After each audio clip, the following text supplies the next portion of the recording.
Welcome back to Pilates with Marilyn.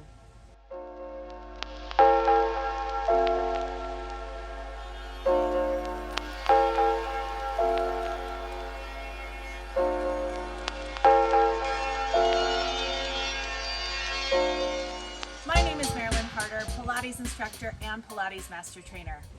This is season 3, episode 8, all about the arms. Today, you'll need an optional magic circle, which we'll set off to the side, and optional weights. I've set one to each side of the mat. And with that, we'll go ahead and get started. So let's go ahead and narrow the sits bones and just try and find centering on your mat. Take one hand to your rib cage, one hand to your low back, close your eyes, and we're gonna exhale and breathe. Making sure to stack that rib cage over that pelvic bowl, thinking about inhaling to create length through the spine, and exhale, blow out all that air and find that core connection. Good. Now once you feel solid in your powerhouse, we're going to take those arms out, palms face forward, flip them up towards the ceiling, and feel those shoulder blades shimmy back and down. We're going to start with just a little bit of isometric movement. You can do this standing in a squat if you prefer. Now, I want you to go ahead and try and tuck those shoulder blades into their back pockets. Exhale out completely. Feel that core draw in. And we're going to imagine we're lifting against resistance. So we're just moving a few inches up and a few inches down. I want you to create that co-contraction of resistance in the upper body. So as I'm pushing up, I'm imagining that I am carrying 500-pound boxes, and as I draw them down, I'm drawing those elbows down against heavy springs. The goal is to try and get those shoulder blades into their back pockets. My left one easily sits into its back pocket. My right one, I feel a little bit of resistance from an old injury, so I may keep readjusting and finding that best connection. Every movement should be purposeful. Think of each of them as one rep of one. And we'll go ahead and go a few more.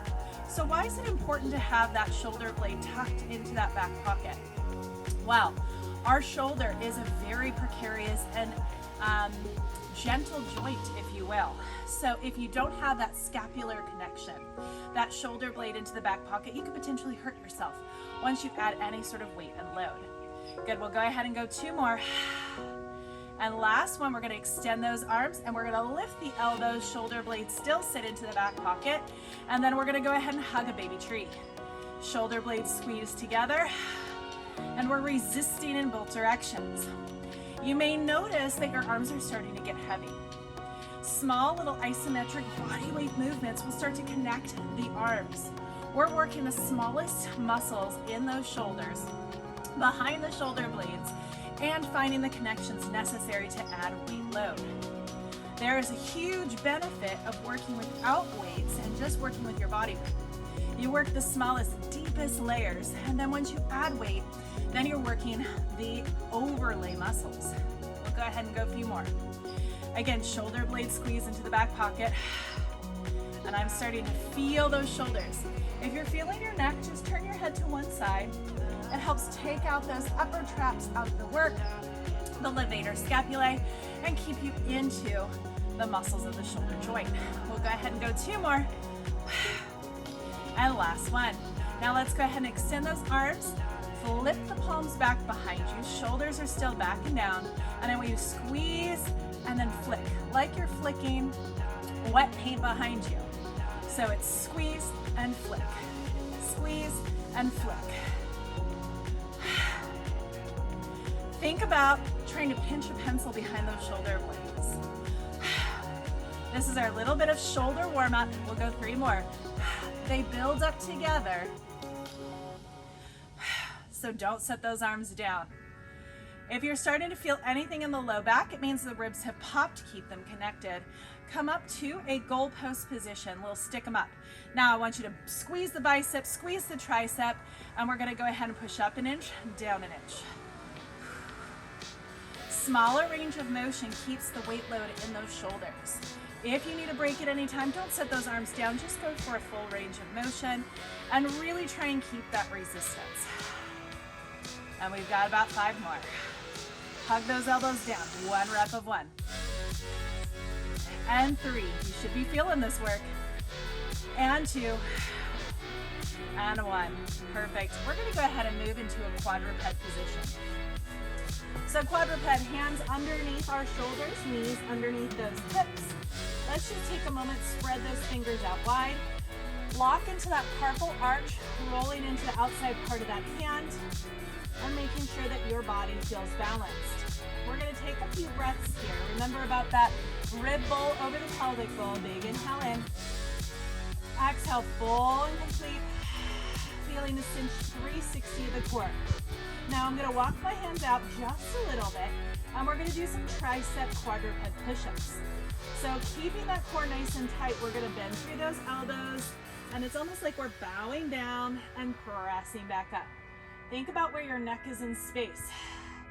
Collarbone stays nice and broad. Remember those shoulder blades that we were cinching together? Keep them flat as best as you can along the back side of that body. We're warming up the triceps. We're going to be adding on to those triceps with a tricep push-up using that optional magic circle. We've got about 4 more. Think about keeping that collarbone broad, slower. If you want to make it harder, stay low, small range of motion, just like what we just did with our isometric work. Small range of motion, deeper the work. And we'll go 2 more.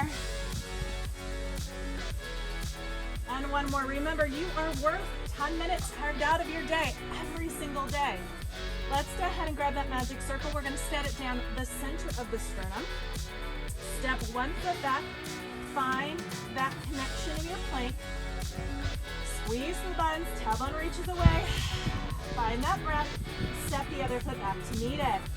Now, full tricep push-up.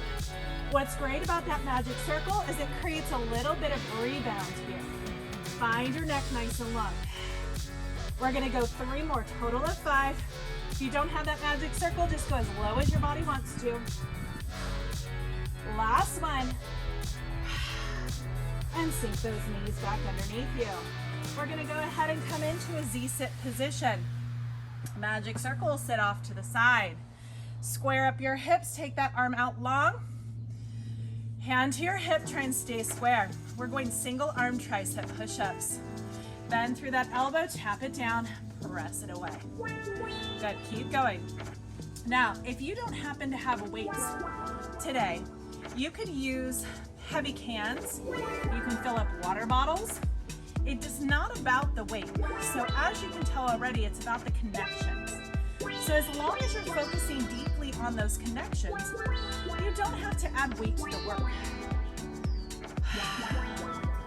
Keep going.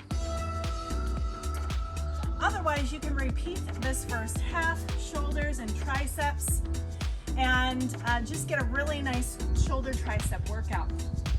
What's great about working the shoulders and triceps is that when they're defined, it looks as if you are strong and lean. So there's a really positive aesthetic purpose there. Bonus, it helps us activate all the muscles necessary, we'll go 3 more, to reverse daily seated tech posture. Last one. Now as you press up, go ahead and launch yourself up, swivel those feet around. We'll go ahead and switch to the other side. Again, I'm just gonna move that magic circle off to the side. Send that arm down, square things off, tricep push-ups. Again, with those tricep push-ups, pressing through that carpal arch will keep you really connected to the work. Think about the length, crown of the head to the tailbone. Abdominal cinched in. Hugging that armpit back and down. Finding that lat connection, the serratus connection, hugging underneath that rib cage.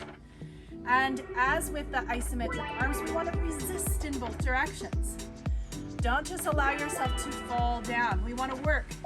When we work, we get twice as much out of, or when we resist, we get twice as much out of our work. We've got about 5 more.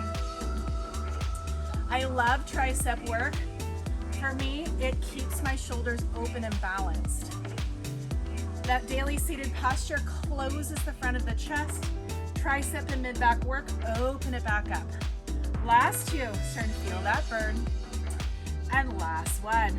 Good, go ahead and seat up, roll around. We're gonna go ahead and roll down to those weights. If you don't happen to have weights, you can pause and repeat here. All right, shoulders back and down, curl down from that tailbone, slowly making our way down to the mat, keeping those abs engaged as best as possible. Good, and let's go ahead and roll over. Side body, grab one weight, better for your back, shoulders, and neck to do so, and then grab the other. All right, I'm gonna give you some options. Option one is gonna stay flat on the floor, elbows hugged into our sides. We're gonna go ahead and exhale, extend those arms up, and slowly tap it down. Think about that collarbone broad and open. Now, if you want to add more to the work, you can add a hinge bridge. Gonna spread those toes out wide, otherwise keep going. Hinge those hips up, send the weights up, come halfway down with the weights. I always love compound movements because I get the most out of my workout. However, some days I feel like just isolating a certain body part, and so therefore I do. You've got it. Go ahead and play with it. Just allow yourself some freedom of movement, control, but enjoy. Movement in Pilates is about playing with the body, about finding the connections, about enjoying your life. Don't take it too seriously. We'll go ahead and go 2 more. And then on this last one, we're gonna go ahead and hold it halfway up. Soften your shoulders back down your back, elbows open up to hug a tree. We're going to a chest fly or a hug a tree here. Keep those weights in your peripheral vision. Now, hug a tree may bother your shoulders. If so, just go to a traditional chest press. I'm hovering here, pulling my heels towards my butt, getting some hamstring and glute fold work. You got it. Find the connections through the core. We're almost done with our arm express today. If you enjoyed it, do it multiple times in a row. Think of it as a circuit. Maybe you do it 3 times on repeat. And that is your 30-minute workout for today with a good upper body focus. Mix and match for a more customized routine. We'll go ahead and go last 2. And last one. Let's go ahead and set it down. Legs are long. We're gonna go ahead, flip the palms up towards the ceiling, and I'm gonna do a little baby chest lift. Elbows are gonna stay anchored. So this is important to keep those elbows anchored because we don't wanna load up into the upper thoracic or neck. I'm just gonna keep those elbows anchored, little bicep curls. Now, if you wanted to add in, you can float those knees to a tabletop again. Load the elbows. The elbows are on the floor. I'm just adding an isometric chest lift with that isolated bicep curl. Now, if I were to float my elbows up, the transaction or translation of that weight would go right to my upper neck, cervical spine, and the chest lift would not be a good place to be. So, take it with a grain of salt, find what works for you. For me, I just wanted a little extra core here. Maybe you add some choreography.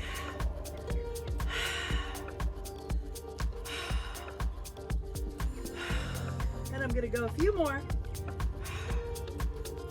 Woo! And 2. And last one.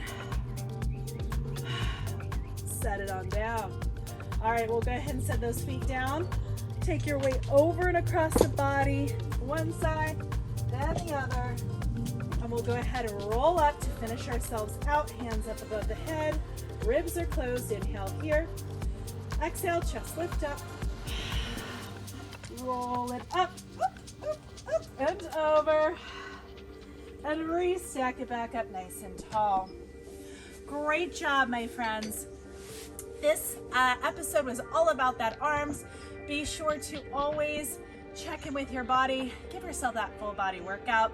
You, my friends, are worth it. Join us at corporatehippiconnection.com for all of our lifestyle tips and tricks, and I will catch you on episode 9.